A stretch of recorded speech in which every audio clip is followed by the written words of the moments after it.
আমরা গত আগস্টের 8 তারিখে আন্দোলন শুরু করেছিলাম ভিকটিম পুলিশ পরিবারের, যারা কিনা এই বেনজিরের আমলে বিশেষ করে গত স্বৈরাচার সরকারের আমলে সর্বোচ্চ বৈষম্যের শিকার হয়ে সম্পূর্ণ অবৈধভাবে চাকরিচ্যুত করা হয়েছিল। যারাই দ্বিমত পোষণ করেছিলাম তাদেরকে চাকরিচ্যুত করা হয়েছিল।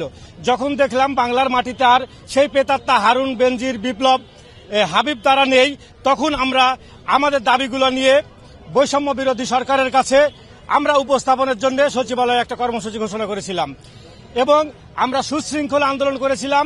প্রধান উপদেষ্টা স্যারের বাসভবনের সামনেও গেছিলাম। তৎকালীন সাবেক স্বরাষ্ট্র উপদেষ্টা ব্রিগেডার সাক্ষাৎ স্যার আমাদের জন্য একটা কাগজ ইস্যু করেছিলেন হেডকোয়ার্টারকে ব্যবস্থা নেওয়ার জন্য।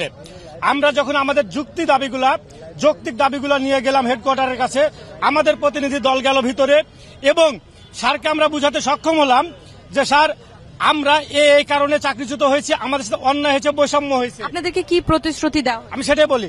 তখন আমাদের হেডকোয়ার্টার থেকে প্রতিশ্রুতি দেওয়া হয়েছিল 80 থেকে 90%। আমাদের সব কাগজপাতি দেখে তারা কথা দিছিল আমাদের সাথে বৈষম্য হয়েছে, অন্যায় হয়েছে। সেই হিসাবে আমাদেরকে 80 থেকে 90% লোক চাকরিতে বহাল করে দিবে। আপনাদের প্রতিনিধি দল কি ভেতরে গিয়েছে?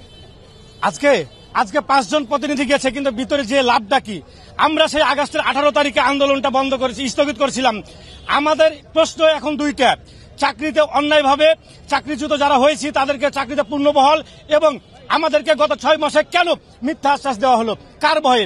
এখানে কি প্রশ্ন আসে না যে তাহলে সেদিনকে আমাদের পিতৃ সমতুল্য হেডকোয়ার্টার মিথ্যা আশ্বাস দেওয়ার কারণ ছিল সেই বেনজিরের, সেই হাসিনার দোসরদের তাদের আইনকে বলবৎ করার জন্য, তাদের আইনের এজেন্ডা বাস্তবায়ন করার জন্যই আমাদেরকে মিথ্যা আশ্বাস দেওয়া হয়েছিল। আমাদের পিতৃতুল্য পুলিশ হেডকোয়ার্টার আমাদের সাথে প্রতারণা করতেছে, আমাদের কথা দিয়ে কথা রাখে নাই। আপনারা জাতির বিবেক, আপনারা জাতির দর্পণ, আপনারাই জিজ্ঞেস করেন। আমরা ভিডিও ফুটেজ আপনাদের ইয়েতে আছে, এই যে আমাদের বিভিন্ন ইয়েতে আছে যে ওনারা 18 আগস্টে মিডিয়ার সামনে কি বলছিল আর এখন কি বলতেছে। আপনারা জবাব নেন যে আপনারা কথা দিচ্ছেন যে এখানে যারা আছে তোমাদের সাথে বৈষম্য করা হয়েছে, তোমাদের সাথে অন্যায় করা হয়েছে, যারা বৈষম্য করছে তারা এখানে নাই, স্পষ্টভাবে বলছে। দেখেন তো এখন তোমরা এখানে তোমরা 80% থেকে 90% তোমরা বহাল হবে, কিন্তু কি জানো অজানো কারণে আমাদের 5টা মাস, যেখানে 15 দিন সময় লাগবে, 15 দিন গেলে আবার 15 দিন, এবার বাড়াইতে 5টা মাস আসার আলো দেখি নাই। গতকালকে আমরা পুলিশ হেডকোয়ার্টার থেকে বুঝতে পারছি সেই একই আমার কর্তৃপক্ষ, একই স্যাররা এসে বলতেছে তা আমাদের কিছু করার নাই, আইজিপি স্যার চেঞ্জ হয়ে গেছে, নতুন আইজিপি স্যার আসছে। আমরা স্মারকলিপি এর ইতিপূর্বেও দিছিলাম। আমরা যেহেতু সুশৃঙ্খল আন্দোলন করছি, আমরা কোনো বিশৃঙ্খলা কোনো কিছু করবো না, জনদুর্ভোগ বাড়াবো না, করবো না। আমরা জাতির বিবেকের কাছে এবং জনগণের কাছে, সরকারের কাছে আমরা আমাদের পুলিশ হেডকোয়ার্টারের দিকে তাকাই নাই, আমরা এইদিকে তাকাই আছি।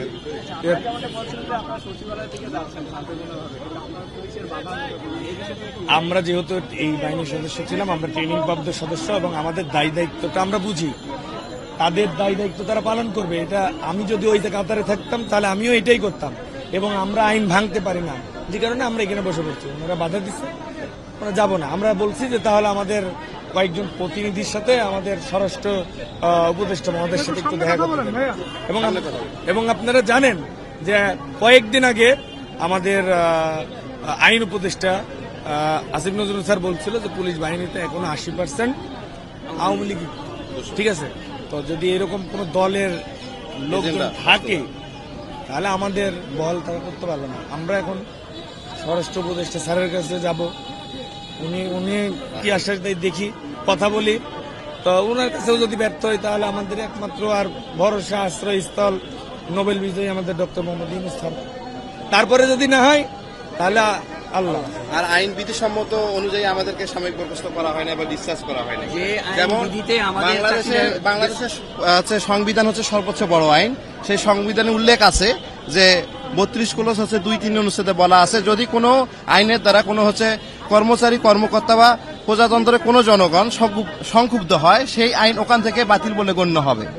তাহলে যে আইনের দ্বারা আমার চাকরি খাওয়া হয়েছে সেই আইনটা তো আমার সাথে, আমার রেজেকের সাথে, আমার চিকিৎসার সাথে, বাসস্থানের সাথে, কর্মসংস্থানের সাথে সাংঘর্ষিক, তাহলে সেই আইন কেন বাতিল করা হবে না? যেমন একই আইনে আমাদের অনেক অফিসার এখনো শপথে বহাল আছে, যেমন খুলনা রেঞ্জের ডিআইজি, সে হচ্ছে এডি মামলা করছে, এডি মামলা রায় পাওয়ার আগে তাকে হচ্ছে চাকরিতে যোগদান দেওয়া হয়েছে। তাহলে আমাকে কেন দেওয়া হবে না? আমার স্যার এই তো বলবে, একটা ব্যাখ্যা দিবে, আপনারা একটু নেন। আমাদের আইনের সর্বোচ্চ আইন হলো সংবিধান। সংবিধানের 135-এর 1 নম্বর ক্লোজে আছে, আমার নিয়োগকারী কর্মকর্তা যদি ডিআইজি হয়, এসপি র্যাঙ্কের অর্থাৎ অধস্তন কোনো পুলিশ কর্মকর্তা আমাকে শাস্তি দিতে পারবে না। তা আমি সরাসরি সাব ইন্সপেক্টর পদে নিয়োজিত, আর নিয়োগ কর্মকর্তা হলো ডিআইজি এবং এডিশনাল আইজি। সুতরাং আমাকে কোনো অভিযোগ ছাড়াই নিজেরা ইচ্ছামতো অভিযোগ লিখে আমাকে চাকরিচ্যুত করা হয়েছে। একজন ডিসি র্যাঙ্কের, অর্থাৎ বিএমপিতে যাকে ডিসি বলা হয়, উনি একজন এসপি র্যাঙ্কের লোক, এটা এক। 2 নম্বর হলো ডিএমপিতে কোনো কর্মরত পুলিশ অফিসারদের এই 1860 সালের পুলিশ আইন প্রয়োগ করতে পারবে না। আমাকে যে আইনে আমাকে চাকরিচ্যুত করা হয়েছে সেটা পুলিশ আইন, অর্থাৎ সেটা প্রয়োগ করতে পারে না ডিএমপি।